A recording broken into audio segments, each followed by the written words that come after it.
let me start hammering through a bunch of stuff because we don't have that much time. So I want your comment, short comment, because I got a lot of stuff. But it says, headline says, homebuyer sentiment hits record low. Only 24% of consumers think now is a good time to buy a home, the lowest reading ever recorded in a monthly survey conducted by Fannie Mae since 2010. Feedback on that? What are you seeing? Because there is a lot of real estate activity right now. I mean, we are not busy with refinances, but we're really busy with purchases. So I don't believe all this, but I'm curious because this is the headline that's out there. What do you guys, give me your quick reaction, both of you. Waiting is never a good idea. Okay. Time is not your friend.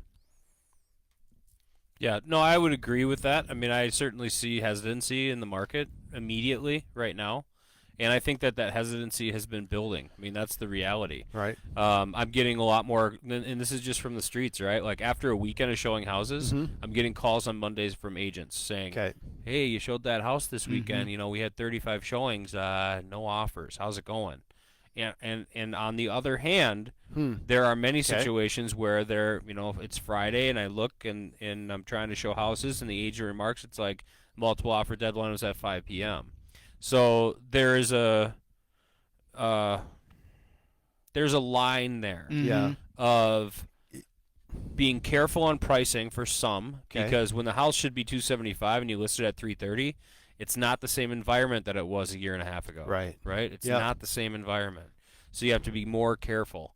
And I'm experiencing it personally, or not personally, but in my business right now with some activity that I'm working on where could we have listed it for this price versus this price? And what's the impact of both of those things? And having that conversation and choosing to do the higher side and seeing how that's playing out. And it's playing out as expected, where you don't have multiple people interested at the top tier pushing hard on that top price. So people are certainly being more careful because interest rates are doing what they're doing. So that's the long answer. You asked for a short one. But that's the reality. That's really good. Is there one question follow up on that? Is there a price point on that, Keith, where you're seeing? Sure, in certain areas. I mean, so it depends on the area. Right around the median sales price in the Twin Cities, which is around $350-ish. Okay. If it should be at that price, it's not a house that's $275 at $350. That's super competitive. Okay. And even in the 500s, so long as the careful consideration on pricing has been met in whatever that community is, you get a ton of activity. Push a house now at $800 on the market for $800, $900. Are we sitting now? No. No.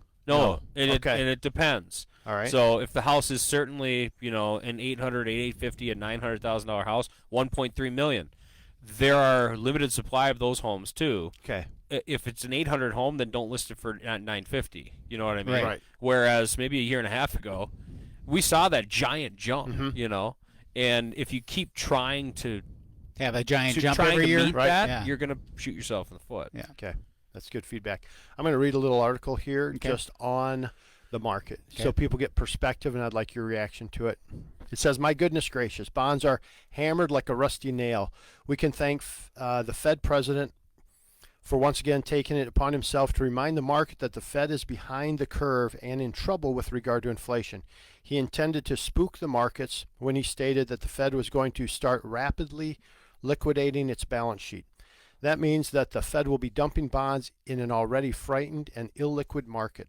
The Fed would benefit from a massive sell-off in stocks and bonds because recession is precisely what the Fed wants at this time. I realize how silly this sounds given the trillions of dollars the Fed pumped into the market to prevent a recession.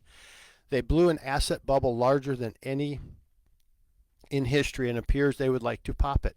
A recession will choke off consumer spending and business hiring, which in turn they believe will starve inflation. Sadly, as long as we have sanctions against Russia, we will have inflation. Also, and you can mark my words on this one, soon we'll have sanctions against China, and they will slyly and carefully mobilize towards China. My goal here is not to scare anyone.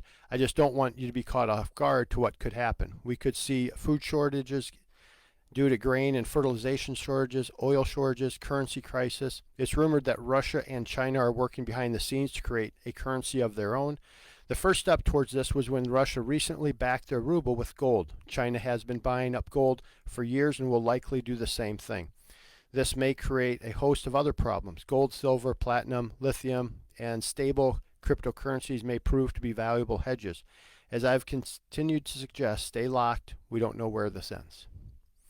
So that's the commentary given to us basically, and we had a to you in the mortgage business, to us on the mortgage side, just saying, hey guys, we don't know where this thing ends, and it's the fastest historical run up in rates in history. So we've gone up 471 basis points since December, and 371 since January. So just dramatic increases in rates, and it usually. The example that was given was, it's kind of like when Keith was young and you say, hey, you get home, you did this, you're going to have a spanking. And then when he comes home, he just said, well, we're just going to ground you. So usually the Fed comes out strong, backs off, but they aren't backing off. They're going strong and then stronger, right? So it's just creating all this fear, and they're trying to spook the market into doing what they want it to do and try to hit. They don't want hyperinflation. They want recession instead of hyperinflation. So that's kind of where we're at now, and rates are just taking off, and we don't know really where it stops. I mean, I was talking to Jared, my partner, was just like, we just need it to settle in somewhere, settle in, instead of every day. We had coffee this morning, and I said, hey, look at, again, we have our lock desk is closed. We're repricing the market. Lock desk is closed, repricing, which means rates are moving, rates are going up. So now I'm on the phone with you, I hang up, and I can't lock. Where's rates now? So give me your reaction to some of that. Is that kind of what you see, what your thoughts are as well? I mean, well, I see a lot of that as being a lot of hyperbole, to be honest with you, because I've been hearing the Russians are coming, the Chinese are coming for 40 years. Okay. And they never quite get here. Okay. There's a natural conflict there between the Soviet Union and China that has existed for 1,000 years, so I don't see them as being suddenly partners in crime. We have a lot invested in China. China has a lot invested in the U.S. market. If the U.S. market suddenly went away, the largest consumer market on the planet, it would crush China's economy. So they're not going to be doing that anytime soon. Is there some dynamics that are going to play out? Absolutely, there always is. Yeah, there always is. And like you said, it'll settle in. For our Fed to do something that quote unquote shocks the economy and tries to, and spooks it and tries to create a recessionary pressure, which they indeed are doing, that's going to have some long-term effects, and they'll be riding that horse for years and years and years, and it'll usher them right out of the power. So, well, that's it for this show. We're going to give Calvin a call if you need any mortgage information, purchase transactions, whatever you need. 651-231-2500. Kelvin Kaemingk, our mortgage guru from loanDepot. I'm Keith Hittner for Keith Hittner Sr. This is Real Estate Chalk Talk. Give us a call, 612-627-8000, and log on to our website, as always, hittnergroup.com. You've been listening to your Real Estate Chalk Talk with the Hittner Group, the leaders of the